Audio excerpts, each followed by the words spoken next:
Deborah, with her 30 years of being an entrepreneur and creating over 7 companies, knows exactly what it means to accept the mission. When you make that decision, when you accept the mission to become a solopreneur, to take yourself and your talents to market, then you embrace a life of not only unlimited possibilities, but also the unknown. It's an elixir of fear and bravery that only someone who's taken the leap really understands. On our show, Deb digs deep with her guests to highlight what you, the listener, wants to know. The stories, the whys, and the hows to navigate the journey to success. Get ready to hear from some of the most incredible mission takers from Generation Z to Boomers. So sit up, perk up, and get ready to be blown away. Now here is your host, Deborah Drummond. Welcome back, everybody, to the Mission Accepted podcast show. You are by far the best audience, and I know that you hear me say that each week because it's actually true. You know me, I only tell the truth. And even though I have a podcast host guest on today, you still are the best podcast host audience because you guys are sending out, you're just like, you're full of, you know, what we would say, gumption. So you're sending out the podcast, you're sharing the word, and you guys are sending me messages, asking me questions, joining the Facebook group, being super interactive. And so I so appreciate, but you guys get to hear what you want when you do that. So keep up the good work. If you have not been to Mission Accepted podcast before, welcome. If this is your first show, we do some pretty cool stuff here. So you might be the same kind of person that I'm interviewing. And if you're like, I'd love to be on the show, get on here. But this is a show where I share gem stories and we kind of dig under the skin a little bit with entrepreneurs and entrepreneurs. And if you don't know what an entrepreneur is, well, that's what our guest is today. And also people that are creative. So it's the music, the directors, the actors, the artists, the painters, and then also those self-funded media, you know, those hardworking TV hosts and radio hosts and podcast hosts. So people that have that entrepreneurial spirit that at some point, for whatever reason, took on the mission. Some people take it on because it's just screaming so loud. They just got to do it. They just can't not do this project anymore. And some people had their back against the wall and their job fell out or their industry ended. And they're like, okay, I'm finally going to, go and do something on my own, no matter how crazy or scared that I am. I don't feel like I have any choice. So all of you and then some. And honestly, if you're here to listen to have some stories and pick up some gemstones and meet some really cool people and have some laughs, I mean, honestly, that's truly what we do. Okay. So we have a good time here. So I don't want to keep talking. I want to introduce you to someone who is an absolute gemstone. He is a media mogul. This man does it all and he makes impact. I mean, my gosh, this guy, we got to ask him, you guys, why Tony Robbins walked up to him and asked for his audiograph. Or audiograph. Oh my gosh, there's a new word. Let's do it, Dave. You are someone asked for my audiograph. That's so millennial. That's so Gen Z. That's so Gen Z. Yeah. I'm like, oh, you would like my audiograph? Here, let me send you the video and I'll, DM you my autograph. Oh my gosh. Okay. Only on the show does this happen. Anyways, this man is a media mogul. He's an author. He's a speaker. He's a podcast host. He's done radio shows. He's done it all. And, hats off to you. So Dave, welcome to Mission Accepted. Thank you so much. Great to be here. Good to see you again. And wow, what a day. I decided to show up in my Doctor Who studio here because I've got Benedict Cumberbatch queued to come in that door over there any minute. Awesome. You are on it. I told you guys, he's a media mogul. So look, there's the other side to you, or the combined side that's super big hearted. You're a big-hearted man. You have strong spiritual principles. Let's talk about how this whole thing started. Because when you start to tell people what you do, and particularly right now on your big love for the whole arena around encouragement, how did you get started here, my friend? How did you become that entrepreneur at the very beginning? I realized that looking back, I was just interviewing some guy from Arkansas this morning, and we had a similar thing. I had a paper route. I was selling flower seeds door to door when I was 10. It was like this entrepreneurial thing was kind of built in, but I didn't know that that's what it was called. And I ended up discovering when I found out that my big brother was varsity everything in sports in high school, and I tried to follow my big brother, and I totally sucked at sports. So I ended up getting into the debate and drama team, which gave me, here's how I realized that I needed to be a disc jockey, because part of the deal when you're on the debate team is you got to give the school announcements over a microphone and the Pledge of Allegiance, if we remember what that was about. And so what was weird was my friends were saying, Dave, we actually listen to the announcements when you're talking. And then right about the same time, it was way back when transistor radios existed. And at nighttime, I could pick up WLS Chicago, which was a very famous early Beatles mania rock and roll station. It started out as a Midwest farm report station until the British invasion. And so I like late at night, and I'm thinking, oh man, I love this. I want to be a disc jockey. So. Then in high school, I started my own newspaper and kind of got in trouble with that. It was a little risque when I had a friend that could do caricatures of the school teachers and make fun of them. And the band teacher wanted to sue me. So I actually did get kicked out of high school, but that's because I skipped too many history classes. So anyway, all that to say, I ended up going to college too early in Boston. I was only 17, so I was working 3 jobs and dropped out, went back home and worked for a couple of years. And I got to be 21 years old, and I thought, oh my gosh, I'm getting so old. I better finish college. So I ended up going all the way to Oklahoma, having never been west of the Mississippi River, and the rest is history. I ended up working all over the United States at 10 different radio stations and having my own ad agency and doing TV commercials and getting an award from Mark Victor Hansen, chicken soup guy. Met him down in Orlando, and all the stuff I'm not. It's not to impress you; it's to impress upon you, as we say, that things happen in people's lives. And I've had totally disastrous business careers and things that happen, but. Like everybody, they've got a story to tell. And it's like the old joke, an overnight success after 30 years. Oh, I can so relate to that. I mean, I love how you tell your story in relationship to being kicked out of school because you didn't go to this, or having that big brother where you thought that was the path that you needed to duplicate, or all of that, because I think so many of us still in our mind, no matter if we're in high school or in college or what have you, do a lot of comparison stuff, do a lot of, hey, their businesses look successful, mine maybe not so much. And many times, when I just talked about in the intro, about sometimes we become an entrepreneur or we change direction in our entrepreneurship because our back's against the wall. So, you had this epiphany at 21, like your life was over. That happened to me at 25. I was like, I never wanted to celebrate my birthday. I thought I should have had it all together by then. I remember talking to my mother and just like, I'm not married. I don't have children. I don't have a career. I don't know where I'm going. And, so then I, of course, hop a plane and figure I'm going to go over to Montreal and study women's studies and change change women's studies and religious studies and change the impact of women all around the world. That's what I wanted to do, because that's what I felt deemed to do. And I thought I was going to do it through university, and I thought I was going to do it through speaking. Ironically, it didn't go that way because the course got canceled, the religious studies. And ironically, I ended up getting pregnant with my daughter. So I couldn't take a 4-year women's studies course. So here I am. My daughter is now 28. And what have I been doing for the last 10 years? Empowering women, speaking all over the world, branching out and pioneering women's entrepreneurship in my country. So sometimes you think you want something and it's got to look like this. And then it ends up looking like this. I mean, you really, people listen to you on the, what was it? The intercom? Is that what they called it when you did announcements in school? And then all of a sudden you're listening to this radio station that was doing farm reports, thank God to the Beatles. And then all of a sudden you're like, I want to be a disc jockey. I mean, that's the messy bits. That's the part really of the entrepreneurship that we don't talk about so much, that people go, oh, there's 1,000 different journeys to the same location, right? Right. So, exactly. Yeah.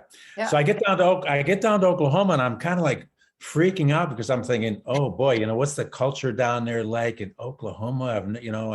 And is it going to be weird? And do I have to wear a weight belt and weight shoes or what? And it turns out that my professors were all Yankees that had gone to college in Boston, worked on their doctor's degree and from up north. So and I connected them years later as well when I lived in New Hampshire. And while I was there, I get to my senior year and I took a lot of summer school so I could knock out college since they carried over my D's from college in Boston for some reason.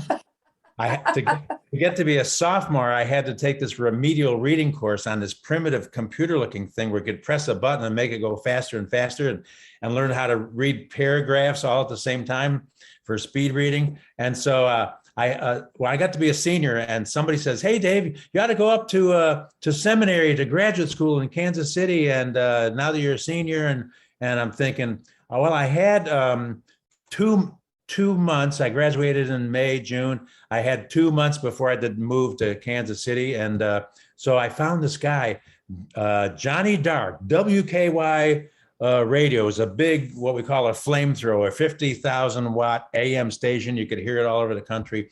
And he had a strip mall store doing a training, broadcasting school, the John Dark School of Broadcasting. And his show, so his show was called Dark in the Morning. But he worked with people like Merv Griffin and Walter Cronkite worked at the station, a famous station. I had no clue. Again, totally a clueless kid. But so I thought, well, I can take this 6-week course. Back then, you actually had to have an FCC license just to be a disc jockey. You had to learn how to triangulate towers and all this math and stuff. So I knocked it out. I have this certificate that I can take with me to Kansas City. And I ended up getting interviewed by this radio station. Well, actually, I went around all these radio stations, and that's when Rush Limbaugh was a rock and roll disc jockey under a different name at some station. And like a lot of prima donnas, I go over there, get lost, kid, But his station ended up being sold to another company, and I got my first job, my first morning radio show, and I was famous for about 15 minutes there. So anyway, the story just continues. It's just crazy. Oh, where's Dave gone? So if Dave might bleep out a little bit here and there because he's shooting live from, what is it, Costa Rica. He's shooting live from Costa Rica. So he may go and he may come back, but I'm telling you, he is full of these kind of stories, and he'll interrupt me when he comes back on, but he's just full of these incredible kind of stories. And so Dave, have you joined us again? Did you go get yourself a Mai Tai? Oh, well, there we can see his beautiful face, but I guess he's still getting himself a Mai Tai. Okay. So the really incredible thing about Dave is you've already heard, he's just had such a colorful way. Oh, you got the Mai Tai. Okay. I was just talking to the audience about how you've had such a colorful life in your media world up to where you are now. So look, he's shaking his head. Yeah, it's still colorful. So let's go to, okay, you've had your 15 minutes of fame. And then, like I introed you, somehow you've got people like Tony Robbins asking for your autograph. Like people probably want to know what that's all about. I found out early on that I needed to invest in me. And the way I did that was as is suggested by a lot of leaders that we know, in fact, there's some leaders that you and I know personally. And so I ended up just going to see people that were, I was so thrilled to see Les Brown in San Jose, California. Come to find out he was the disc jockey that introduced the Jackson 5, wow. out of Indiana and all this stuff. And I was a disc jockey, and he was this jockey. So just to hear him and all these different, and then it was quite unknown to me that when I took a business trip to Cancun, I was with a particular company, direct marketing company, and I was doing a sales contest for this little team I had, and I paid for their trip and stuff. And I get down there and come to find out our CEO was a personal friend of Jim Rohn. And obviously this was before we lost Jim Rohn, because he was still alive in Cancun. I got what an incredible, who knew that I would get a chance to actually see this guy. And then I flew to Denver to take my grandkids out to dinner. And while I was there, Tony Robbins happened to be there, and he could talk 5 hours straight without taking a breath. Did you know that? Wow. So I've met lots of people, and as I mentioned, I did get to meet Mark Victor Hansen down in Orlando. He handed me this trophy for a TV commercial that I had produced. I spent $6,000 on a cable TV ad, and it produced about $120,000 in revenue over 3 or 4 months. And I didn't know it was going to do that, but Mark says, "Hey, if you've done this, we want to honor you." Blah blah blah. And got my picture taken with Mark and a guy named Bob Allen, who wrote about real estate and stuff. So it's just cool to hang around people I like hanging around people that are inspiring, and they're positive. They're good people. They've got an ethic, and they're also at a level higher than me, and not hanging around with, you can be a winner or a whiner, and it's your choice. Absolutely. I mean, I know that when we were talking, obviously we're talking about, Jeff and Jim and all these thought leaders. And when I hear you say that you took like a 6-week course, or you took a course here, you course there, honestly, it's really no different now, right? The better you are on the inside, your circle changes, your vibration changes, different opportunities change. I was just at a trade event for, I'm a fan as well of direct marketing. I think if you can build something that, sustains you and sustains your life, then awesome. So I was there and I met these really cool guys, and you meet people when you do things like that. I met these cool guys. Anyways, there's this incredible nanotechnology for oxygen and blah, blah, blah. So we go for this big 3-hour dinner, and we're talking exactly about that. And so we were talking about businesses and business experiences. And I said, recently I just took a little bit of a hit on something that I did that I thought was going to work, that didn't. And I didn't tell him the amount. And he goes, "Yeah, me too." He goes, "You know what? I just had a really crappy experience. And, someone got me for 3 million. And I was like, okay, so my problem's not so bad." But, we're talking actually about the Dublin event, right? And I said, "Oh yeah, it's music, supporting music." And he's like, "So I'm kind of connecting him to the people that I know and nanotechnology and, metaphysics." And he's like, "Oh yeah, so my friend knows the choreographer." He goes, "The guy that did the music for Slumdog Millionaire, would that be a good contact for your music events?" And I'm like, "Sure. If you want to connect us, let's do it." He's like, "I think he's at a recording studio in Dubai." I'm like, "Not an issue." So these conversations happen through the betterment of that 30-year instant success that you were talking about. I mean, Dave, I could talk to you forever. And I think your next book, if you don't want to have it already, I know there's a book that you've got right now. And let's get into talking about that, because it's a major component to success. What you're talking about is a major component to success.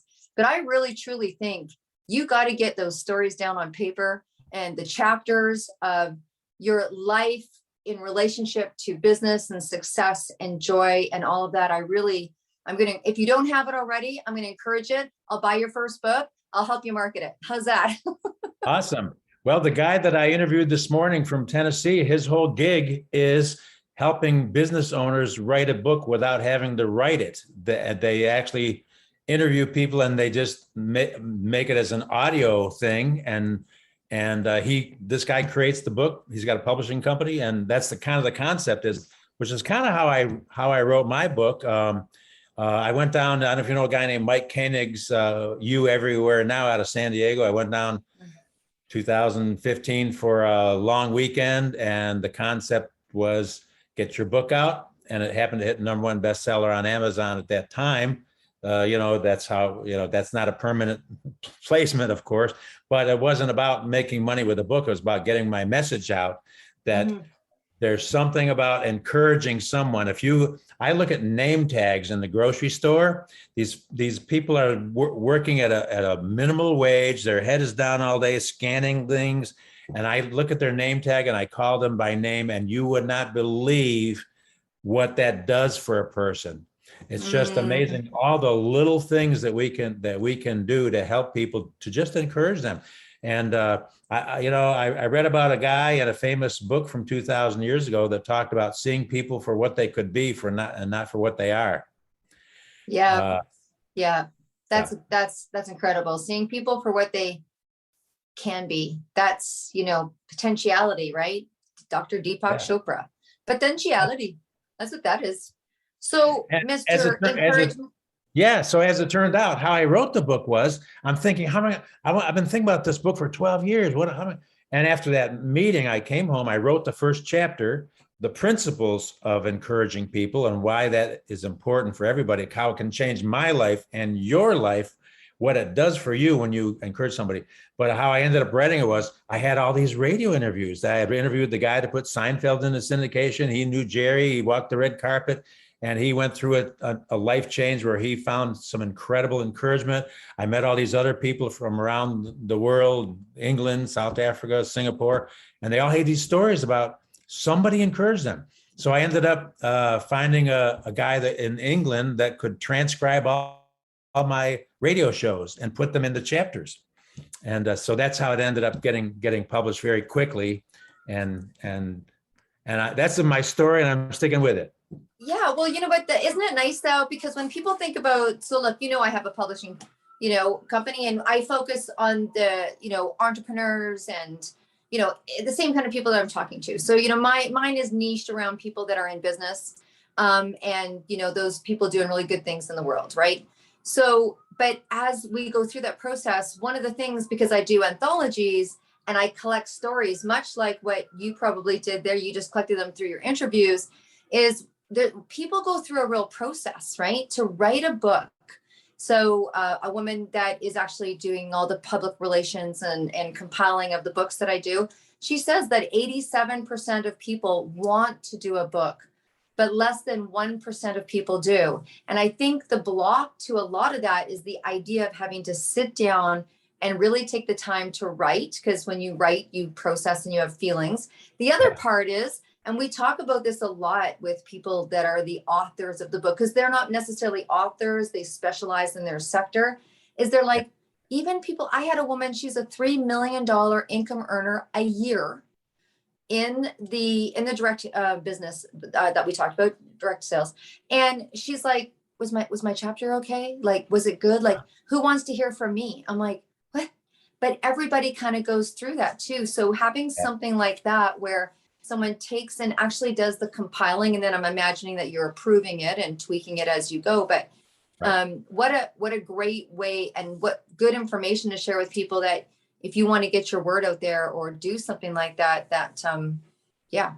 they can call us and we can put them in touch with the right person. But I think it's a beautiful thing for people to put their story on paper, because I think it's really affirming for them, and it makes people realize they've gone through some things and they've survived it, Yeah. Exactly. And to your point, I've actually, since I've been here with these phones, I can just go on my note page. And when I think of something at 3:00 in the morning, I just write it down. So I have this whole list. I've already got the book sketched out in my mind. And because of the way radio was done years ago, when it was reel-to-reel tape recorders and it was cart machines and live this and that, and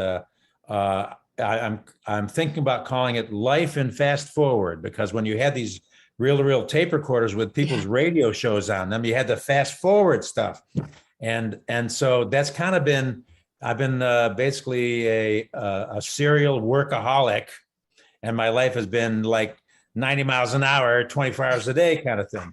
So you're living on fast forward.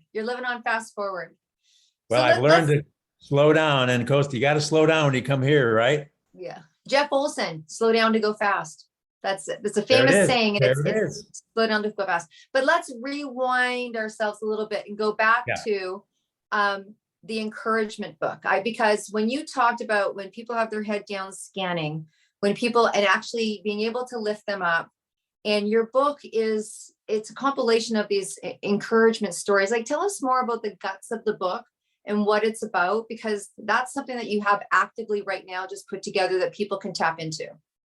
Well, this is the longest subtitle in history, probably, but it's How to Become a Barnabas Leader, Inspirational Stories of Real Life Courage, Unleashing the Power of Encouragement in Your Business, Family, and Relationships for True and Meaningful Success.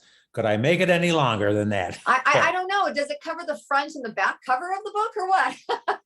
Yeah, that's on the cover under the big headline, but I had a professional book cover made, and in fact, Mike Koenig's You Everywhere Now, he had me on an interview panel with like 3 or 4 other people that were working on their book when I went there, and one of the speakers was actually a Top Gun pilot trainer at Miramar, was one of our trainers, and if you bought his extra course, you got to go on the aircraft carrier bar with him and have a drink, which I did not do, but the aircraft carrier was sitting right out down there in San Diego Bay. So there was those kinds of speakers and yeah, podcast experts and stuff.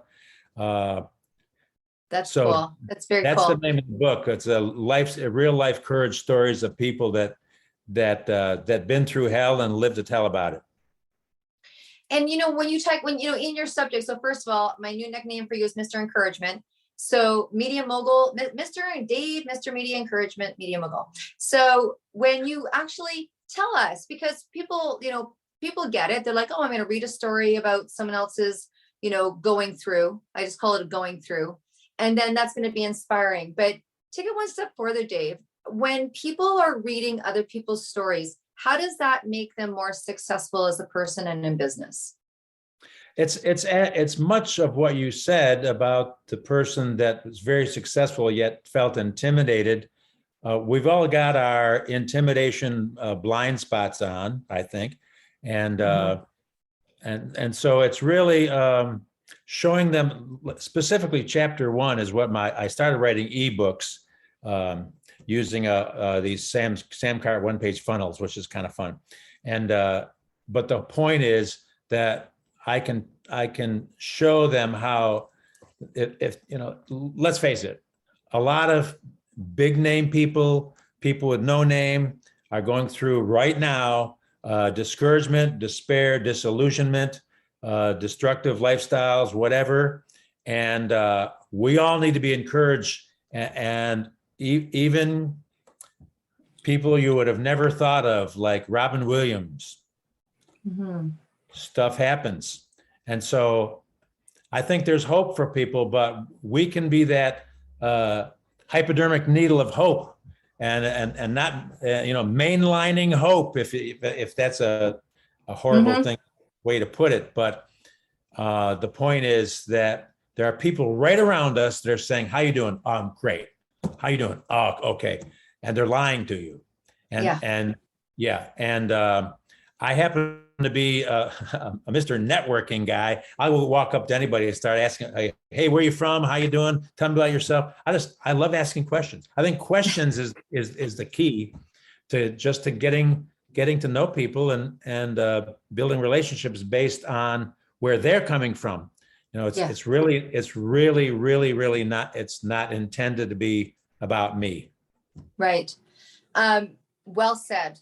Well said. I think that it's very true. I mean, I organize masterminds, but there is a mastermind that I actually am a participant in, and, we all join in. So in that mastermind, and, it's interesting because people think the more income you have, that somehow your problems don't exist. And they're like, oh, how are you? Like, oh, she's great. She's just got an award last week. Oh, that's great. Dave's awesome because he's got 6 New York bestsellers. And there's an assumption. And here's the interesting thing. When you do break down and get real, because in that we're real, right? And you have to have a certain income to be in and da.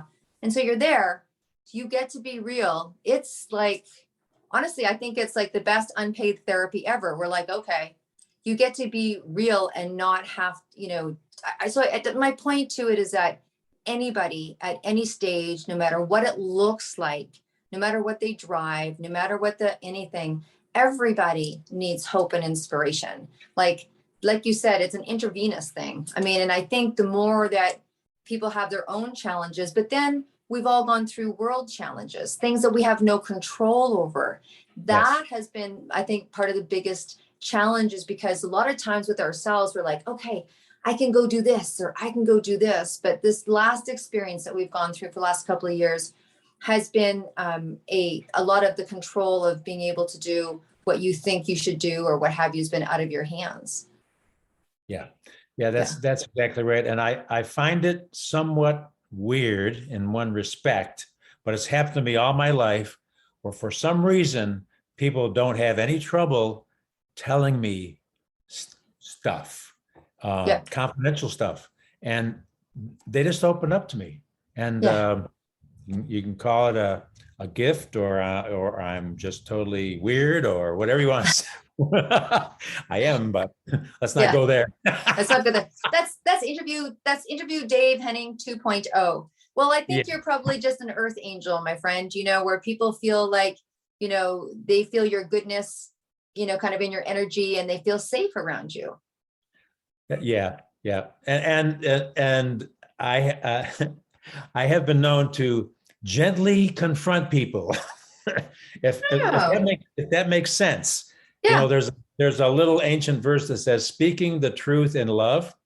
And I can actually, I can actually insult somebody as long as I'm smiling at them.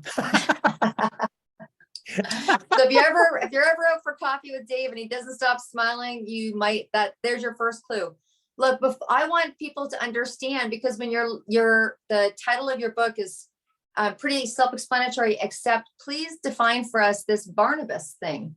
What's Barnabas? Well, he is a guy, this goes way back to actually the very early story in the Bible, where it was almost like a communal thing that happened after Jesus left the earth, and all these guys were left wondering, now what do we do? Let's go back to fishing. Well, anyway, his name was Levi, and it just so happened that a bunch of people started just donating property that they own and donating food to each other and just helping each other out. And so the 11 remaining apostles says, hey, I call him Barney. Let's call him Barnabas, because that is just a lot of the ancient names had certain meanings to them. Like Abram's name was changed to Abraham, and Jacob's name was changed to Israel, and names had specific meanings. So like my name, David, my parents didn't even know what to name me. So a nurse said, hey, why don't you call him David? So I was named by a nurse in the hospital.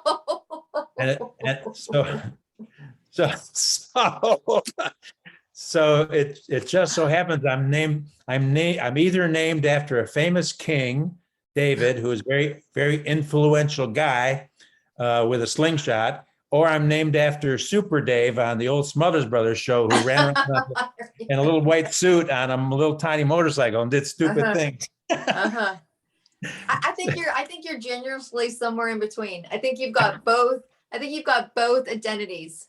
Oh my gosh. Okay. We've taken people on a big journey here. So here we are, Dave. Obviously people are like, they're inspired and motivated right now. So how can people, first of all, get the book? Because I think the book it encompasses so much of what you've done and what you've gone through and what people have gone through. So first of all, tell them that. And then what do you got going on? Like, I know you got a podcast, like tell people how they can kind of hang out with you further now that, we're kind of coming to an end here. And I have a special question for you, just like you had for me on your podcast. I'll ask my special question in a minute, but first I want to make sure that, people can reach out and connect with you. Sure. So the book, you can, if you just, I like the J.R.R. Tolkien and C.S. Lewis. So if you go on Amazon and type in D.L. Henning, and it'll pop right up. And I got an author page. They can click on that if they're interested. And then I actually wrote a children's book that was kind of a goofball children's book that I got some lady in Sri Lanka to do the illustrations. And someone said, hey, your illustrations look like Beavis and Butthead. Perfect. it was about a little mouse, a little curious mouse who ended up in the Bethlehem Holiday Inn when Mary and Joseph couldn't find a room, and he's sitting over by the fireplace and observing everything. So that's it. So those are my two books. But D.L. Henning, that you can find in the book, and also though I've condensed this down into a little ebook, which you can get. It's on that banner, ebook, poweroфencouragement.com, and I give a lot of little bonus downloads with that, but also people that are willing to do that, it's just a couple bucks. And the follow-up will be that I will do a free workshop with them online on a Zoom call or something.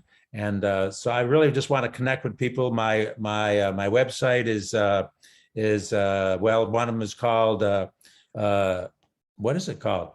freshstartdigitalmarketing.org. freshstartdigitalmarketing.org. That's my advertising agency. I do a lot of copywriting for a big national company here in Costa Rica. I don't want to mention any names because I don't want to embarrass Coldwell Banker. So look, Dave does copywriting, and you can go to that short website address of Fresh Start Digital Marketing. Yeah, there's a link there where people, if they're a business owner, they can talk with me for 15 minutes for free. Yeah. And so so up and coming is a workshop, a Zoom, something that you're doing. And what's the content of what's that going to be? It will be about the well, as you mentioned, the principles of encouragement and how to implement that in your business, as well as in your personal life. Okay. Awesome.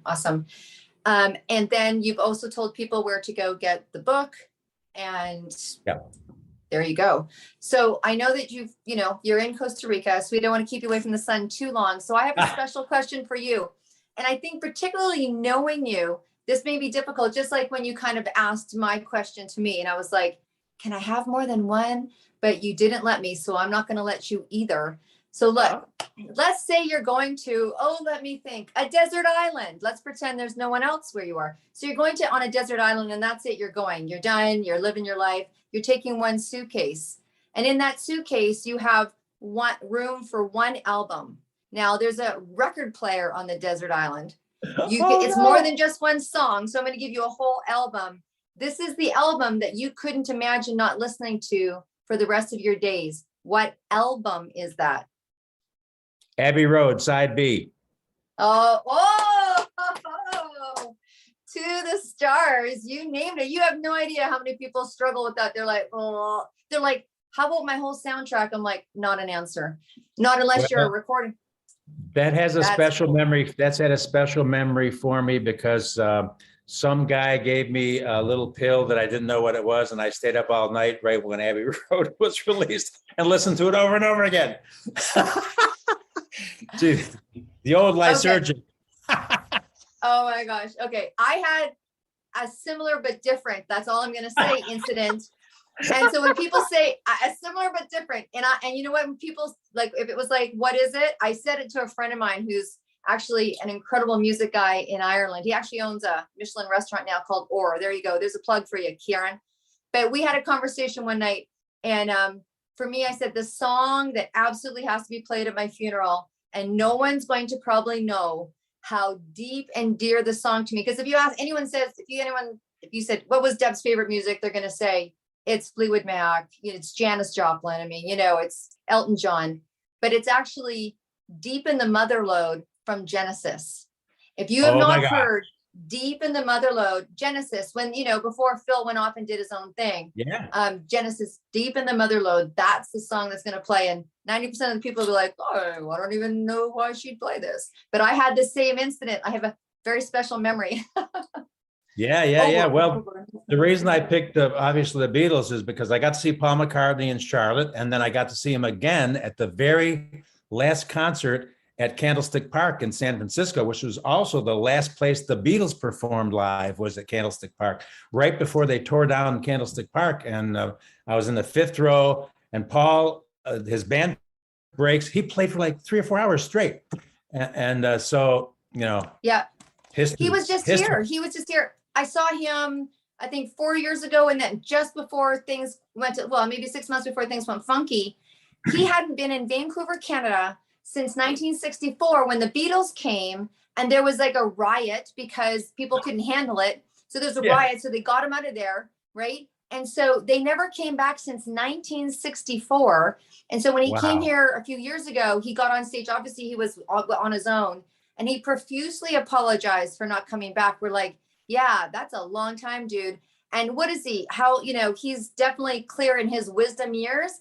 He played for hours like a true rock star with 3 encores. Amazing. And then my good friend Phil Kagi, the guitarist, actually was asked by Paul to play at Paul's daughter's wedding and on the East Coast here.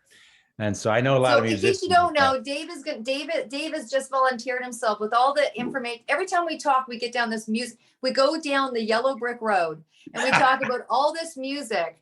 And so, of course, you guys know that I'm doing the Dublin Walk in August of 2023, walking 10 marathons to raise money for the music industry. I'm pretty sure that I'm going to suck all Dave's contacts dry. We're going to have a big button and a T-shirt. We're going to have to hand his books out as we're walking because he's going to be such a big part of the project, whether he likes it or not. Sweet. I might be there handing out beer or something. I don't know. Yeah. Encouraging. And you know what? Oh my gosh, here it is, Dave. Here's the business. So you're going to have beer. We'll line up with Kilkenny or Guinness or something, and it can have your book label, and it's going to be liquid encouragement. There you go. Perfect. Love it. Okay. Let's let people get back to their life and have a good day. Look, thank you so much for being just a really fun and rock star guest. And not only that, you just clearly make impact on the world. And you truly are an entrepreneur. And I really, from the bottom of my heart, all jokiness aside, thank you so much for everything you do, because you can really tell it's very impactful work. And if you out there are sitting there listening going, hey, I want to come onto the show. It sounds like a really great idea. You want to participate in the Dublin event that's going on. You guys want to be part of a book. I have 3 incredible books that are coming out before the end of this year that people can put their quote in our planner for entrepreneurs. You can be a part of the 262 Women's Book for entrepreneurs and entrepreneurs. It's mission accepted. So if you are a woman or know a woman or someone who is identifying as a woman that wants to be in the 262 mission accepted book for entrepreneurs, altpreneurs, creatives, and media, please reach out. We're happy to have you. Dave, thank you for being such a grand guest today. And I'm now going to go listen to that song. So thanks very much. And we'll have you back, I'm sure, for Dave 2.0 soon enough. Thanks, Deb. Thank you so much. Good to see you.